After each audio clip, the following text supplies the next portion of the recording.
afhayeenka aqalka hoose ee koongareeska maraykanka nancy pelosi ayaa saxeixday qodobadii xilka xayuubinta ee dacwaddii ku socotay madaxweynaha maraykanka donald trump. qodobada ayaa loo gudbiyey aqalka sanadka iyadoo dacwadda la qaadi doono toddobaadka dambe. pelosi ayaa isticmaashay dhowr qalin oo ay magaceeda ku qortay waraaqii dacwaddu ku qornaayeen, waxayna u gudbisay madaxda guddi-hoosaadyo kala duwan. maamulayaal loo saaray dacwadda maamuska xayuubinta ayaa noqon doona sidii dacwad oogayaal oo kale. guddoomiyaha maxkamadda sare john roberts ayaa dusha ka eegi doona dacwadda. isaga ayaa ugu horreyn la dhaarin doonaa, kadibna isaga ayaa dhaarin doona maamulayaasha dacwadda.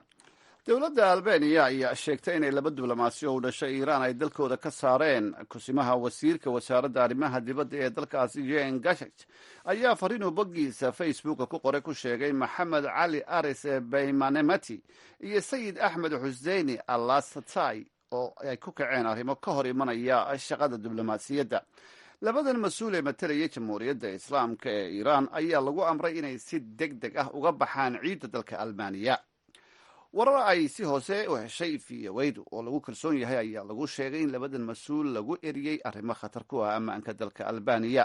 waxaa la sheegay sayid axmed xuseini oo qaabilsanaa arrimaha dhaqanka inuu xilal hore ka soo qabtay ciidamada kacaanka iiraan, halka diblomaasiga kale uu xubin ka ahaa ururka fulinta laanta sirdoonka ee iiraan, waxaana la sheegay inuu mas-uul ka ahaa qorshayaasha argagixisada ee ka fula dalalka yurub.